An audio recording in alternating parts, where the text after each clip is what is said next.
This episode is brought to you by Indie Film Hustle TV, the world's first streaming service dedicated to filmmakers, screenwriters, and content creators. Learn more at indiefilmhustle.tv.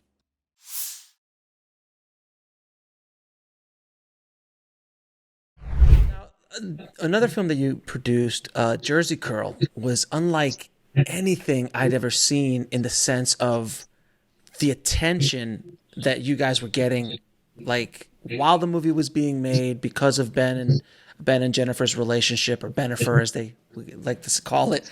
I mean, the pressure of you guys as the filmmakers must have been like, dude, I just want to make a movie, and it all of a sudden turns into this thing that it's not even about. Like, it's about Jennifer, and we got to cut Jennifer out of it now because she had this thing with Gilly or the other thing that they. So like, you got caught up in this kind of tsunami that was not even your fault or even initiated by you. You guys got just caught up in the Bennifer tsunami. How do you deal with that, being like in the center of a hurricane like that, when you, Kevin, were dealing with that? Ultimately, like with everything in life, it's like you get to a point where you're just like, well, there's nothing we can do about it. Like, there's nothing you can do about it. Right. Like at the time when we started the movie, it's like their relationship just started. So on one level, you're like, well, this could be great for the movie, right? Like, there's no, you don't know either way. And then by the time we get to the test screening, it's just obviously not going to be beneficial to the movie because people had such a strong opinion of the two of them that it, transferred onto the movie itself. And then it was kind of after the first test screening where we're like, well, there's nothing we can do. It's like, there's really nothing we can do. It's like the audience is not going to be enamored with this. And so, like, it did become about trying to, and look, you don't want to be in that situation. You don't want to be sort of fueled by or be making creative decisions based on just sort of like a negative response that your audiences has to the actual individuals and not the characters. But you also, there's nothing you can do. It's like, once you're sitting and it was enough. It wasn't like there was two people. It wasn't like there was like a couple that like were like, we fucking hate those guys. It was like it was palpable. You're like, all right, like we can keep testing this thing. And it wasn't, no, there's going to be a whole other audience. It's like, we love them and we hate them. It wasn't even like, it was just like, generally people were like, we don't want to necessarily watch this. And so, you try to pivot off of that and try to maintain, the story you want to tell as best as possible. But ultimately it's going on in the theater. Ultimately an audience is going to, and if it's keeping the audience, unfortunately it's like, it's not what the movie's about. So you're like, right. If it's keeping the audience from sort of interacting with or sort of being receptive to, what the heart of the movie is, then, you have to make that decision of like start to trim that part of the movie down and get into the sort of the rest of it. And so it was definitely frustrating, but, I tend to believe like, the energy you spend battling things you just have no control over is just, a lot of wasted energy. And that is the words of an almost 50-year-old man saying that. And I completely understand what you're saying, because there's just stuff when you just can't get until you hit a certain age or experiences in your life. It's like there's that great saying of like, worrying is paying debt on money you don't owe. That's a great line. Great line. Yeah.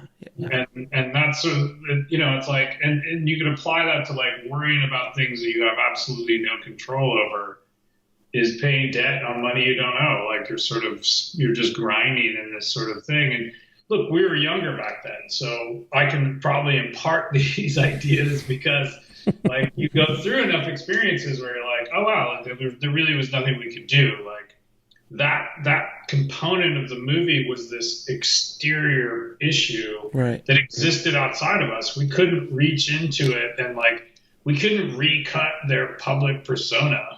Right? Like, that was that. that was the thing about it, is because a lot of times when there's controversy in the film, like Dogma was generated by you guys, like that's just the nature of the story, and there was a controversy and all of that stuff, and even Zach and Miri Make a Porno.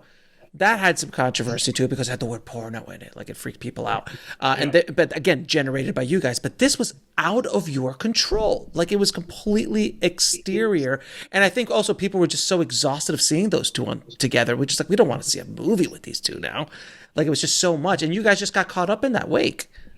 Yeah, I mean, look, there's for every look, Hollywood, couples in Hollywood getting together, making movies has been an incredible publicity benefit, and it's been a bad one. And it's like it's not like we came to that moment. If we'd all come to that moment and they were like, every time two stars are in a movie together like this, it's a disaster, then obviously there would have been enough people in the room going like, don't do it.